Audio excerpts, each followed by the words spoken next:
हम अपने education channel पे आपको खुशामदीद कहते हैं। और हम इसमें आपको वो सारी हेल्प, सपोर्ट, तालीम देने की कोशिश कर रहे हैं कि आप अगर कनाडा या किसी और मुल्क में जाना चाहते हैं तो फिर आप कैसे ज़्यादा से ज़्यादा अपना काम खुद कर सकते हैं, अपने फॉर्म भर सकते हैं। लेकिन सबसे पहली स्टेप ये होती है कि जो आप करना चाहते हैं उसके मुतालिक डिसीजन लेना। उसमें आप कंसल्टेंट की हेल्प लेते हैं कि यार मैं स्पीच थेरापिस्ट हूँ, मैं डॉक्टर हूँ, मैं इंजीनियर हूँ, मैं प्रोफेसर हूँ, तो क्या मैं जा सकता हूँ? तो ये सवाल सुनते ही जो है कंसल्टेंट फीस अपनी बढ़ा देते हैं। ये आपको पता है। आप बाजार में जाके पूछेंगे मुझे तो कुछ नहीं पता कौन सा टीवी अच्छा है, तो वो फिर अपना ही कोई अड़ाएगा। तो बेहतर नहीं है कि हम लोग जो पढ़े लिखे हैं तो खुद हम अपने इसको हासिल कर लें, इल्म को। और फिर आखिर में ठीक है आप फॉर्म किसी और से भराएं, तो आप ये जरूरी नहीं है कि आप सारे घर की मालूमात हासिल कर लें, कैसे घर बनता है, सीमेंट का क्या भाव है, सरिये का क्या भाव है। इसका ये मतलब तो नहीं है ना कि आप खुद ही घर बनाना शुरू कर दें। फिर भी आप किसी को हायर कर लें, कोई बात नहीं।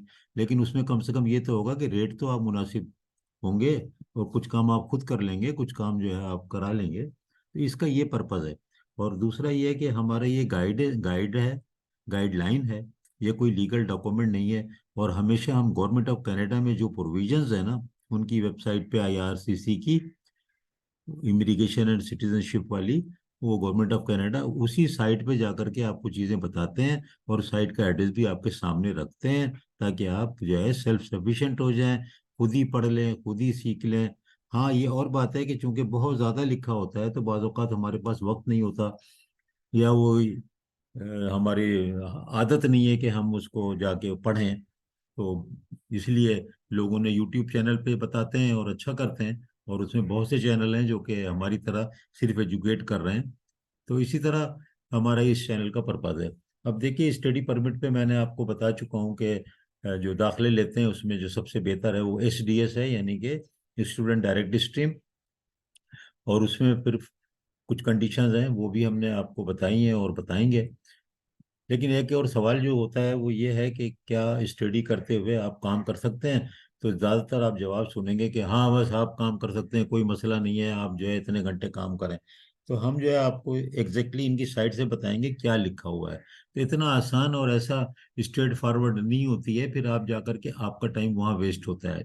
अब बार आपको स्टडिंग का परमिट मिल गया, आप इंशाल्लाह चले गए, तो वहाँ जाकर के आपके जो हफ्ता 15 दिन तो इसी में निकल गए। दाखिला यूनिवर्सिटी ज्वाइन कर रहे हैं, फिर आप ये कर रहे हैं कि अब मैं काम कहाँ करूँ, कैसे करूँ, कितने करूँ, फिर किसी और के पास जा रहे हैं रात को शाम को। तो यार, खुद अभी से क्यों नहीं पढ़ लें? अगर आपको 2024 में भी जाना है तो अभी से क्यों ना पढ़ लें, अभी से देख लें, अभी से समझ लें। तो आपका टाइम सेव होगा। इसका ये मतलब नहीं है कि आप किसी की हेल्प नहीं लें। हेल्प लें, अच्छी बात है, दोस्तों से लें, सबसे लें। और ये वरना फिर कम पैसों पे हेल्प मिल जाएगी। वरना तो आपको पता है, अगर आप कनाडा लैंड कर गए, आपने जाके लायर से पूछा कि मुझे काम करना है, तो वो आपको फीस बता देगा 1,500 से 2,000 डॉलर। ऐसी बात नहीं है, और रुपए में लगा लो अब। तो जो इंडिया है, बांग्लादेश है, उनको तो, अफगानिस्तान है, उनकी तो करेंसी इतनी स्ट्रांग है कि वो तो 1/3 पे करते हैं। लेकिन हमें तो आप देखें कि अगर 1,000 डॉलर बता दिए तो आप केवल लिमिटेड अमाउंट लेके आप कनाडा में लैंड हो गए, तो आप यार 1,000 डॉलर जो है इसके दे दें कि मैं कहाँ काम करूँ, कैसे काम करूँ। तो खुद पढ़ लें, गवर्नमेंट ऑफ कनाडा की साइट पे पढ़ें। और मैंने बताया कि कनाडा में तो फ्री मौजूद होते हैं, टाउन नेबरहुड में ऑफिसेज और हर जगह मौजूद होते हैं। और वहाँ पर लैपटॉप, कंप्यूटर, डेस्कटॉप फ्री होता है, प्रिंट भी फ्री करके देते हैं, हेल्प भी करते हैं, बताते भी हैं कैसे जॉब लें, कहाँ जाएं, और सब मुफ्त होता है, तो उनको ट्राई कर लें।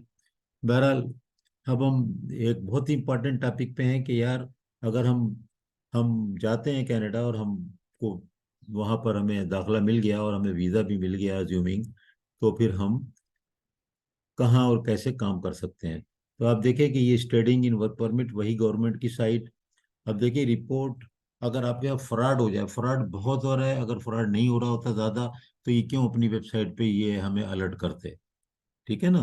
तो उसके लिए उन्होंने दिया हुआ है कि अगर कोई फ्रॉड हो जाए आपके साथ, तो फिर आप जो है रिपोर्ट इनको जरूर करें। अब चेंजेस भी हैं। देखें, दो किस्म के काम होते हैं, एक ऑन कैंपस और एक ऑफ कैंपस। वहाँ आमतौर पे आप देख रहे हैं ना कि लोग जो दिखा रहे हैं कि बस वो सीधा सीधा आपको बता रहे हैं कि आप जो है वो बस कर लें, आप जॉब मिल जाएगी, जॉब कर लें। तो जॉब करने की भी किस्में हैं, ऐसा नहीं है कि एक ही किस्म है और आप उसमें जॉब कर लें और बस हो जाएगा, ऐसा नहीं है। तो हेलो, अस्सलाम वालेकुम।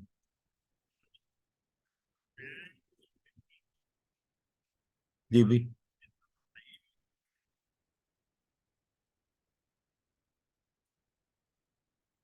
नहीं, मेरे ही नाम है।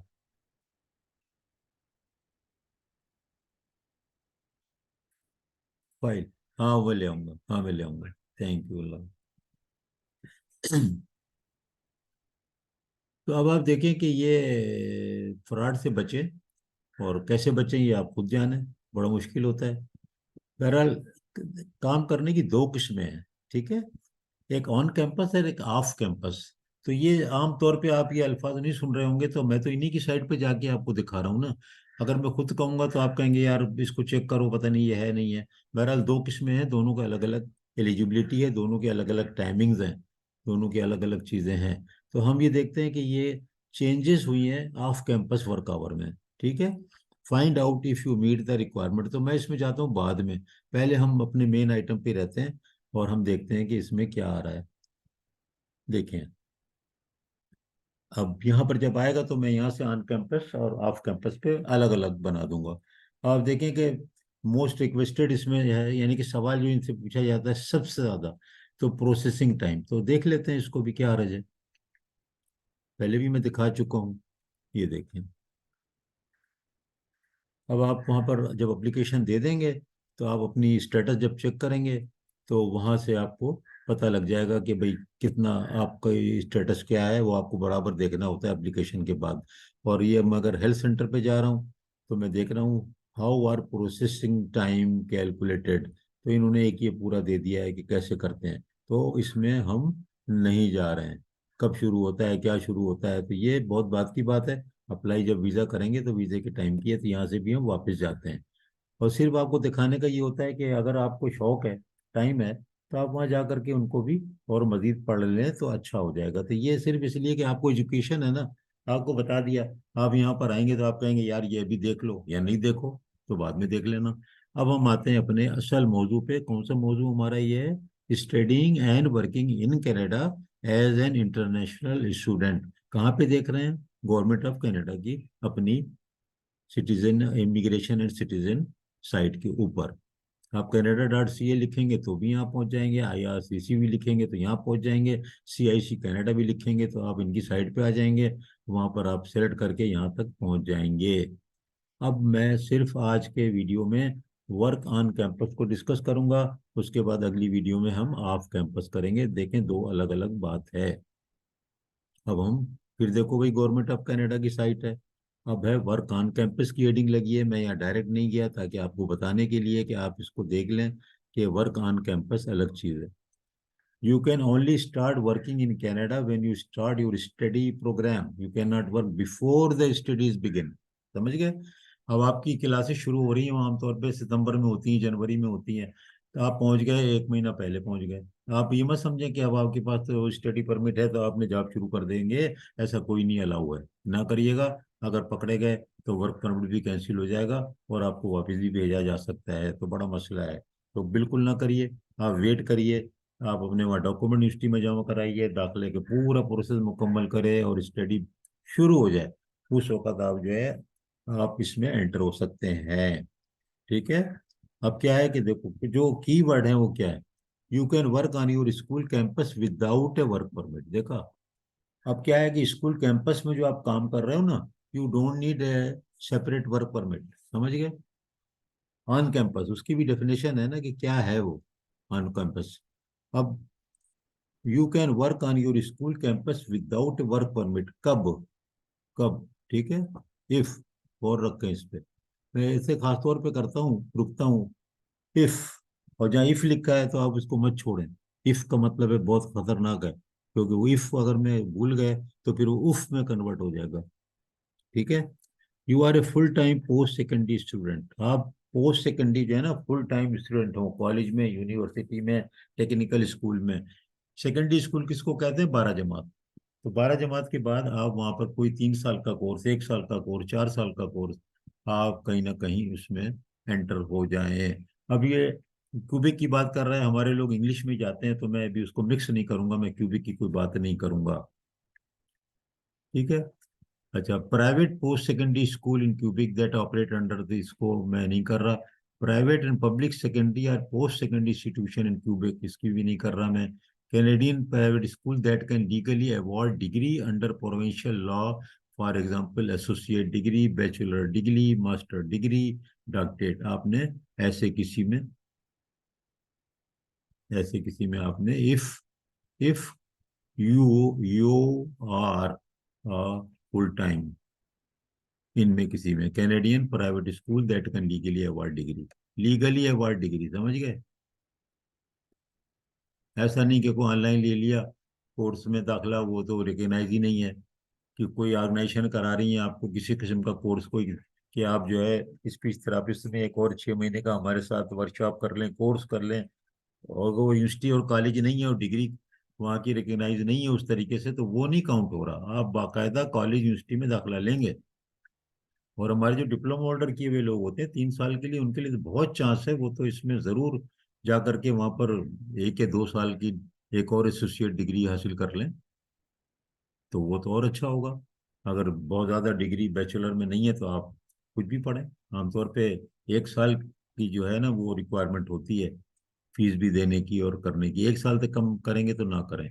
और you have a valid study permit, ठीक है, स्टडी परमिट आपके पास होना चाहिए, आपको वर्क परमिट नहीं चाहिए, देखो दोनों में कंफ्यूज ना करें। Without A you can work on your school campus, on your school campus, if if ये कंडीशन।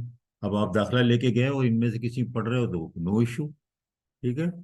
तो अगर ये इफ है तो यहाँ पर ये है कि have a valid study permit. और SIN नंबर वहाँ पर होता है, सर्विस कनाडा के ऑफिस होते हैं। और वो बड़े आसानी से वहाँ पर आपका SIN नंबर मिल जाता है। SIN नंबर कुछ भी नहीं है, ये सिवाय इसके कि ये आप अगर आपको इनकम होगी ना, तो एक सोशल इंश्योरेंस का जो नंबर है ये ज़रूरी होता है, जहाँ पर वो आपका वो सोशल इंश्योरेंस काटते हैं, कुछ पैसे काटते हैं, बाद में आपको वो मिलते भी हैं पेंशन वगैरह की शक्ल में। वहाँ पर कोई भी जुल्म ज्यादती नहीं हो रही कि यहाँ इनकम टैक्स कट गया, कोई फैसिलिटी नहीं है, कुछ वापस नहीं मिलना है, कुछ होना नहीं है। वहाँ पर तो अगर है तो ज़रूर कटाएं। इनकम टैक्स वालों को भी ये नंबर चाहिए होता है, CRA, कनाडा रेवेन्यू एजेंसी। तो ये SIN नंबर ज़रूर लें। SIN नंबर का यहाँ पर इन्होंने बताया होगा पूरा, अगर नहीं होगा तो मैं आपको अलग से बता दूंगा कहाँ से लेना है, क्या करना है, बहुत आसान होता है। Student with a part-time course load in their final semester. If you are a full-time student in your every semester of your program, but you are studying part-time in your final semester to finish your required work course, you can still work work an unlimited number of hour on campus. याद रखो ये on campus की बात हो रही है। लोग बताते हैं जितना चाहे काम करो, अब ये हो गया जितना चाहे काम करो। मुझे नहीं पता ऑफ कैंपस में क्या होता है, जब तक मैं देखूंगा नहीं, पढ़ूंगा नहीं, मेरा ये रवैया होगा कि मुझे नहीं पता क्या होगा। बहरहाल यहाँ पे इन्होंने क्या लिखा है, unlimited number of hour on campus, on campus, ठीक है। You can not work if, who can not work on campus, देखो कौन काम नहीं कर सकता है। On the day you stop studying, जब आपका कोर्स खत्म हो जाए ना उस दिन के बाद से आप काम नहीं कर सकते।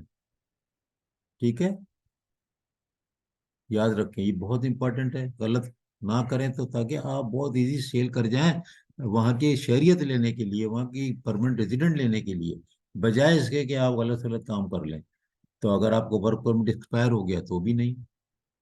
तो अगर आप on an authorise leave from your studies हैं, आपने ब्रेक कर दिया ना बीच में, 3 महीने का बीमार हो जाता है इंसान, कोई और हो गई, कोई इमरजेंसी हो गई, होम कंट्री आना पड़ा, उसमें बाद फिर आप जो है ना, अगर आप वहां पर ही हैं लेकिन आप लीव आपने ले ली है, अपने सेमेस्टर से ब्रेक ले लिया है, तो भी आप नहीं कर सकते। फुल टाइम का मतलब फुल टाइम है, एक्सेप्ट फाइनल ईयर जहाँ पर कि अगर आपका लोड कम है तो कोई बात नहीं।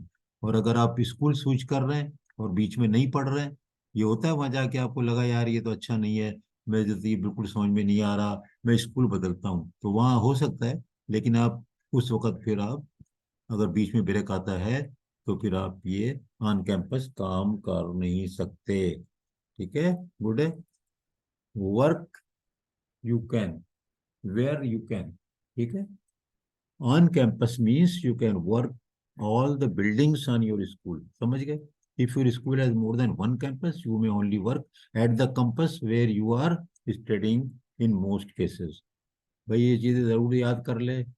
देखें, इतनी डिटेल में आपको किसी भी चैनल पे नहीं मिलने वाली हैं।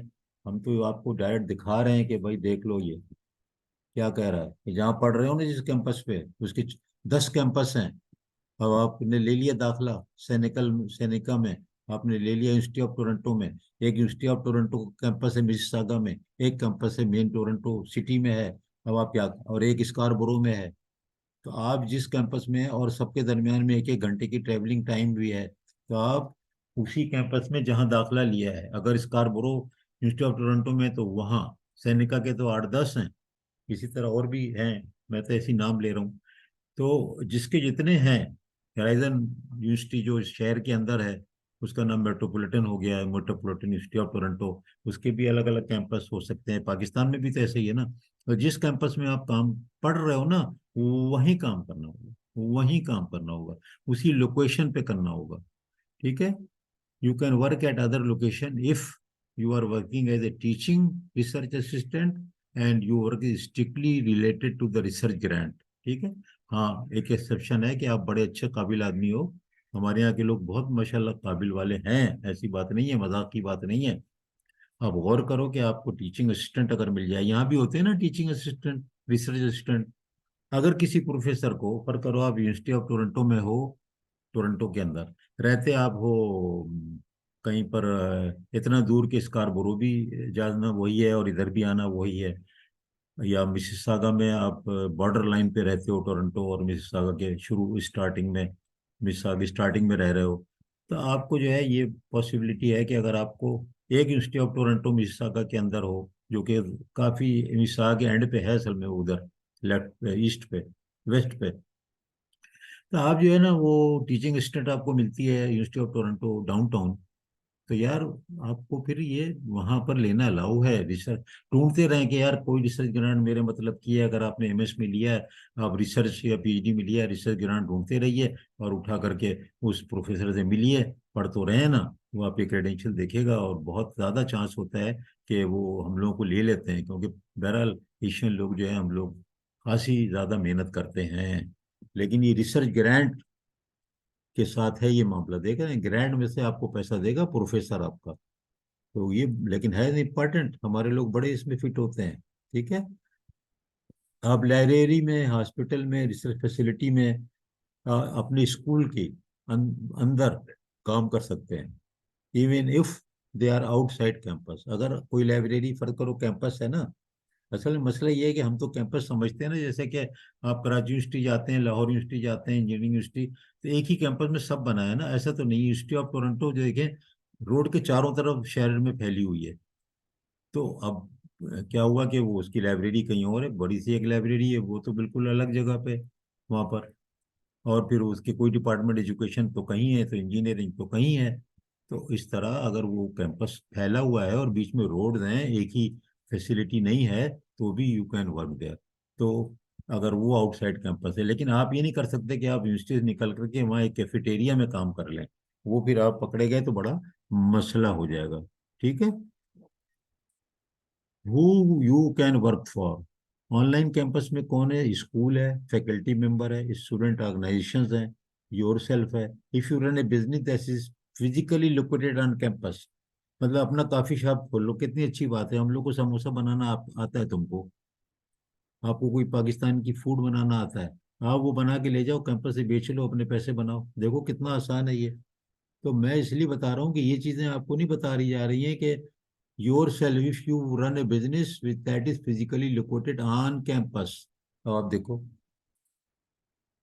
खुद अपना कर लो भाई, अपनी चीजें घर से बनाओ, बोलो बहन को बना के बेच दे, बना के ले आए वो, और आपके साथ मिलके बेच ले कैंपस के ऊपर, और आप इनरोल्ड हो फुल्ली। तो यार कितना वहां पर बिजनेस है ये वाला, आपको पता है ये समोसा पे भी 5-5 3-3 डॉलर का बेच रहे होते हैं वहां पर, 1-1 2-2 डॉलर का मार्जिन होता है। खाना आप पका लें, बिरयानी बना लें, लेके जाएं, आप देखें ना कितना यानी वो क्या चाह रहे हैं, वो चाह रहे हैं कि आप पढ़ो, आप पढ़ लो। ठीक है। तो ये देखें, आप ऐसे कंट्रैक्टर के साथ भी जॉब कर सकते हैं जो कि ऑन कैंपस सर्विस दे रहा हो स्कूल को, कोई कोई क्लिनिक सर्विस दे रहा हो, कोई इसी किस्म की और सर्विस दे रहा हो, कोई तो सारी की सारी देखे ना, वो कोई सिक्योरिटी की सर्विस दे रहा हो लेकिन कैंपस के अंदर होगा, वो आप वो भी कर सकते हो। तो आप देख कितना अच्छा और कितना आसान है। Get a social insurance number, ये बहुत इंपॉर्टेंट है। अगर सोशल इंश्योरेंस तो लेना ही लेना है जो आपके लिए आसानी से मिल जाता है। आप सर्विस कनाडा की क्या लोकेशन पे जाएंगे, वहां जा करके आप ले लें। इसका ये मतलब नहीं है कि आप काम करने के लिए एलिजिबल हो गए या नहीं हो गए, वो एक अलग बात है, ये अलग बात है। ठीक है। You will need to request an amendment to your study permit before you can apply for ACN from Service Canada। मैंने बताया था ना सर्विस कनाडा, वो अलग साइट पे जाके हम आपको बता देंगे। ये SIN को नंबर को अभी हम छोड़ देते हैं। How many hours can you work on campus?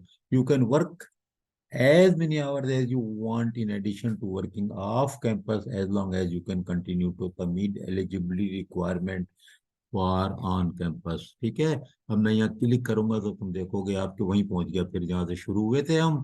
तो अगर आप ये कर रहे हैं तो ऑन कैंपस जो है, आपकी मर्जी है, आप कितना भी काम करो, लेकिन इतना भी ना करो कि डिग्री ना ले सको, तो बाद में वर्क परमिट भी कैंसिल हो जाए और उसके बाद जो है वो आप खाली हाथ जो है घर वापस आ जाए। तो यहाँ पर हम इसको खत्म करते हैं। अगला हम करेंगे वर्क ऑफ कैंपस। तो देखिए ना, जो लोग आपको गाइड बता रहे हैं ना, स्टडी परमिट ले लो, चले जाओ, काम करो और ये कर लो वो कर लो, तो यार ऐसा नहीं है। हर चीज़ की अपनी कंडीशंस हैं, लिमिटेशंस हैं। और मैं आपको बताऊंगा, अगर वर्क परमिट एक्सपायर हो जाए, आपकी यूनिवर्सिटी अगर DLI में थी जब आप दाखिला लिया और अब नहीं है जब आप पढ़ रहे, तो क्या होगा? अगर आप पहुंचे और सेमेस्टर नहीं शुरू हुआ था, दाखिला ले लिया था, और आपका DLI से वो आपका कॉलेज निकल गया, मतलब HEC में फर्क करोगे, एक रजिस्टर्ड है, HEC ने उसको डी रजिस्टर कर दिया, PC ने डी रजिस्टर कर दिया, PMDC ने डी रजिस्टर कर दिया, तो उस वहां पर होते हुए उसमें फिर आप काम नहीं कर सकते।